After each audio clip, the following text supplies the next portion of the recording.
Rapaziada, voltando aqui para comentar e reagir aos palpites da galera do Globoesporte.com. É isso aí mesmo. Dá uma olhada nesses palpites aí da galera. Eles colocam nenhum voto para o Flamengo. E é bom assim. É bom colocar o favoritismo todo do lado de lá. Vamos ver o que eles estão falando aí dessa partida entre Flamengo e Palmeiras. Palmeiras e Flamengo amanhã, 4 horas da tarde. Se liga. Ah, não, malvadão! Mas ninguém tá acreditando em vocês, malvadão. Ninguém tá acreditando em vocês, malvadão. Nem os comentaristas da Globo, que é tudo flamenguista. Nem eles estão acreditando que vocês vão ganhar do Palmeiras, não. O negócio aí é molecado demais. Um negócio disso daí é inadmissível. Não acredito não, Palmeiras. Palmeiras vai passar o trator do Malvadão. Palmeiras vai... Não. Se Palmeiras ganhar do Malvadão, vai ser inadmissível, Malvadão. Se Palmeiras ganhar, vai ser molecada demais. Do time para poder buscar. Isso tem sido um problema. O Flamengo ele precisa resolver isso. O Pedro voltou, que era grande retorno para a questão ofensiva, mas como foi uma volta inesperada, acima de qualquer expectativa, ele está cumprindo o seu processo ali, né? Então ainda não é o Pedro. Já fez alguns gols e tudo mais, mas ainda não é o Pedro. Ainda não está aquela garantia de transformar o volume do Flamengo em gols num número muito acentuado. E outros jogadores também, os pontas Michael, Cebolinha, Luiz Araújo, não estão entregando os gols que poderiam entregar. Então isso tem atrapalhado o Flamengo na hora de transformar esse domínio dele em vitórias. E aí você vê ele. E o Palmeiras está muito certinho, né? O Palmeiras, pelo contrário, o Palmeiras, de uma forma direta, sem um jogo muito vistoso, mas vai lá. É muito lógico, agressivo, né? Muito agressivo. Lógico que tem jogo vistoso, cai no pé do Estevão, sai jogadores maravilhosos. Mas é um time que está conseguindo matar os seus jogos mais rápido do que o Flamengo. É curioso, né? Porque o Flamengo tem o melhor ataque da competição com 17 gols marcados, tem um saldo muito superior ao Palmeiras, né? E é um dos critérios de desempate. Tem um Arrascaeta eliminado, né? E quando a coisa flui mesmo naquele jogo, né? Tem goleada, 6-0, né? Juventude 4-0 no Corinthians. E o Uruguai volta, né? É isso. E o Arrascaeta volta. Exatamente. O jogo do Tite do ano passado, que vocês citaram, foi um jogo onde o Tite apanhou muito. Porque nesse momento, se eu não me engano, era esse momento também, assim, meio ainda do campeonato. O Flamengo era líder e teve esse jogo do Palmeiras e ele poupou, né? Foi logo nas primeiras rodadas, se eu não estou enganado, foi a primeira rodada do campeonato? Primeira acho que não, mas foi bem no começo. Foi bem no começo, foi antes do que está sendo agora. Sim. Não foi a nona rodada, não foi a 10ª rodada, foi antes da 10ª rodada. E ele poderia ter feito o juiz, porque foi com o time reserva e criou chance e tudo mais. Foi aquele jogo muito duro. Todo mundo falou, pô, se fosse com a força máxima, de repente conseguiria a vitória. Para a gente falar mais sobre os times que estarão em campo neste domingo, né, tentar projetar as escalações, vamos colocar no papo então os setoristas de Palmeiras e Flamengo aqui no nosso telaço, participando do Tá Na Área nessa sexta-feira, Thiago Ferri e Letícia Marques, amigos muito bem-vindos, começando pelo time da casa. Ferri, boa noite para você. O Palmeiras que chega embalado por esse 3-0, né, no único confronto de Série A que a gente teve nessa fase da Copa do Brasil, e por esses números que a gente mostrou agora, né? Tem uma tranquilidade para jogar esse confronto direto e pode, claro, ampliar essa vantagem na liderança. Tudo bem, cara? Fala, Bené, Coutinho, Betão, todo mundo está acompanhando, tá na área. O Palmeiras vem numa sequência, né?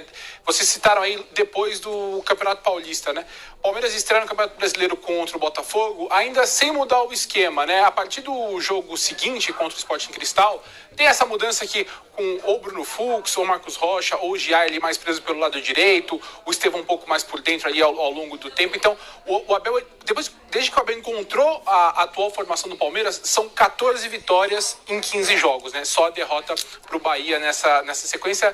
Então, é um momento em que o Palmeiras conseguiu uma tranquilidade que não tinha no começo da temporada. Os jogadores mesmo falam que agora o momento está muito leve, porque até o Flávio Lopes falou depois do treino de hoje que todo mundo está em boa fase, né? E tá meio que assim, porque o Palmeiras está mudando 4, 5 jogadores a cada partida e continua ao seu estilo, tendo um desempenho competitivo e conseguindo bons resultados. O Palmeiras tem a melhor campanha já garantida da primeira fase da Libertadores, está classificado para as oitavas de final da Copa do Brasil depois de enfrentar um time da Série A do Campeonato Brasileiro e de qualquer forma vai terminar essa 10ª rodada como líder do Brasileirão, porque tem 4 pontos de vantagem para o Flamengo, mesmo que o Palmeiras seja derrotado para o Flamengo, vai garantir a liderança por mais uma rodada, mas aí acho que entra um pouco do que a gente está falando sobre esse momento. Esse jogo com o Flamengo não define nada, obviamente, no campeonato, porque é só 10ª rodada, mas ele é importante porque o Palmeiras ele vem de uma temporada em que a gente falava muito da dificuldade do Palmeiras em conseguir resultados contra adversários diretos e tá, querendo ou não, com a Copa do Mundo de Clubes batendo a porta, né? O Palmeiras está 3 jogos de ir para os Estados Unidos, assim como o Flamengo, né? Então,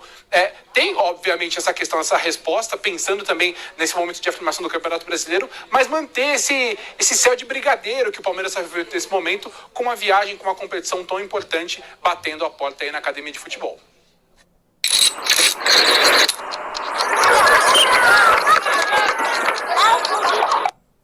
Com uma competição tão importante, batendo a porta aí na academia de futebol. É isso, Letícia Marques, boa noite pra você, bem-vinda ao Tá Na Área. O Flamengo vem de, digamos, outro estilo de jogo na Copa do Brasil, né? Já tinha uma vantagem, assim como o Palmeiras também construiu uma vantagem fora de casa, mas um jogo onde o Flamengo, no Maracanã, conseguiu ampliar essa vantagem muito cedo, e no próprio jogo o Felipe Luiz consegue fazer essa dosagem, essa minutagem, rodando o elenco também para chegar a um time disponível para esse jogo contra o Palmeiras com a melhor forma física ideal, né? Considerada ideal pelo treinador. Tudo bem? Bem-vinda.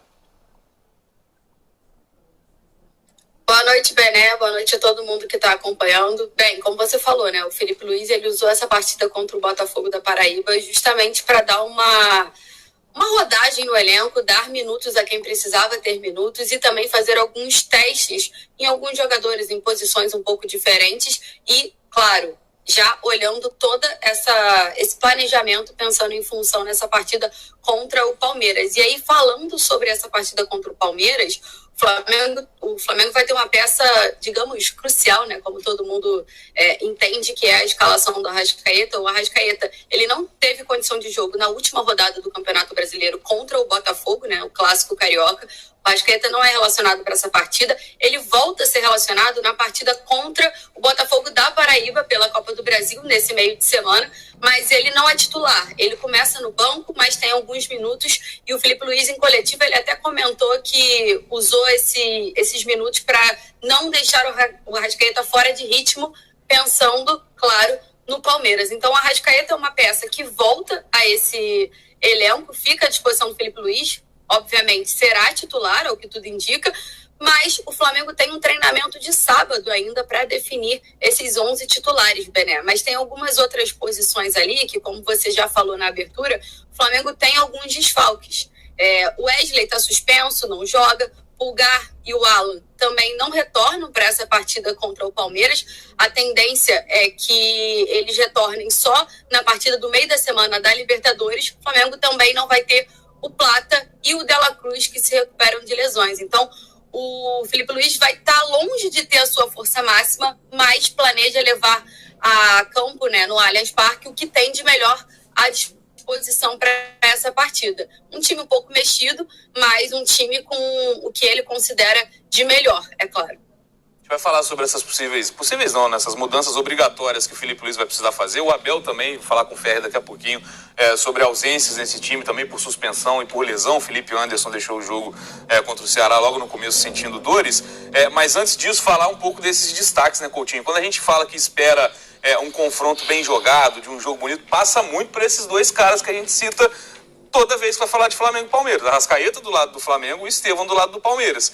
Dito isso, os dois treinadores têm muita competência para montar esquemas para tentar reduzir a influência desses dois caras no jogo. Tentar anular o Estevão, né, no caso do Flamengo, e tentar anular o Arrascaeta, né, do lado do Palmeiras. E acho até que não seja tão difícil a gente projetar o que eles devem pensar para que isso aconteça. No caso do Flamengo é ficar com a bola. O time do Flamengo é um time que ele se defende também com a bola, ele quer ter a bola o tempo inteiro, até por isso sempre vai marcar no campo de ataque, sempre tenta valorizar a posse, não de valorizar, de ficar enrolando, mas de ter a bola o tempo inteiro mesmo, de dominar o adversário dessa forma. E aí você tira a bola do pé do Estevão. No caso do Palmeiras, é um time muito agressivo para marcar, e dentro do Allianz Parque costuma fazer isso com encaixes de marcação bem definidos. Então Os jogadores entram em campo sabendo ali o adversário que vai cair no seu setor, e esses caras eles vão fazer esse combate até a jogada acabar. Não importa se o ponta direita do Flamengo circulou lá pro lado esquerdo, o lateral esquerdo do Palmeiras ele vai acompanhar até o final da jogada e depois ele volta pro setor dele. E muitas vezes até em jogos contra o Flamengo, que já aconteceu também, o Abel trabalha sem sobra na defesa. Então, adianta a marcação, 1 para 1, deixa basicamente o goleiro com a bola e tenta inutilizar a linha de passe. E desse jeito vai tentar impedir que a bola chegue ao Arrascaeta. É claro que isso não vai ser o jogo inteiro, mas em boa parte do jogo o Palmeiras deve fazer isso. E quando recupera a bola é um time muito vertical, né? Um time que ataca a área com muita gente, que tem jogadas muito bem trabalhadas, muito bem combinadas, aliás, rotas muito bem definidas até chegar à área adversária. E tomara que a gente veja um bom duelo, não só tático, não só físico, mas também de talento desses dois caras que têm características diferentes, mas que entregam aí muito um nível de jogo de fantasia, né, de uma magia muito legal de ver. Nos últimos anos a gente falou das questões físicas, né, de como a sequência dele não vinha sendo muito boa, não tinha uma sequência grande de grandes atuações. Tá aí, rapaziada, pessoal aí falando desse jogo que tá movimentando a mídia por demais da conta, hein?